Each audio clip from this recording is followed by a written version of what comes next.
गडहिंग्लजच्या चहाप्रेमींसाठी खास कोल्हापूरच्या नामांकित कंपनीचा गोड प्रेमाचा चहा आता उपलब्ध आहे गडहिंग्लज एसटी स्टँड समोर। एक वेळ अवश्य भेट द्या। गोड प्रेमाचा चहा। जय श्री माताजी। परमपूज्य श्री माता निर्मला देवी यांच्या कृपेने उत्तूर या ठिकाणी आज सहजयोगाचा प्रचार आणि प्रसार करण्यासाठी संपूर्ण महाराष्ट्रातून सहजयोगी एकत्रित आले।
सहजयोगाद्वारे ती जागृत होऊन साधकाचा परमेश्वर शक्तीची योग होते। पूर्वीच्या काळी ऋषीमुनी खूप प्रयास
सहजयोग आजचा महायोग। परमपूज्य माता श्री निर्मला देवी सहजयोग ही आत्मज्ञानाची एक सोपी व शास्त्रोक्त पद्धत आहे।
त्याची जी आपली स्थिती आहे ती कुणी डिस्टर्ब करू नये अशा आपल्या सगळ्यांना अनुभूती आहे. वेगळी ऊर्जा वेगळी ऊर्जा नक्कीच. आणखीन एखादी काय लहान मुलं सुद्धा सांगू शकतात. मॅग्नेट, बरोबर, ज्याला चुंबकीय शक्ती म्हणतात, बरोबर.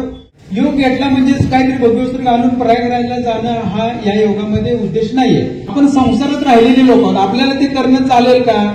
आपल्याला घरातलं बघायचं सगळं, तर असा हा योग आहे. सहजचा अर्थ काय, आपल्याला बसल्या बसल्या सर्वांनाही मिळालं. सहज साधं सरळ सोपं आहे का नाही, याच्यासाठी काही जास्त आपल्याला ताण पडला का नाही.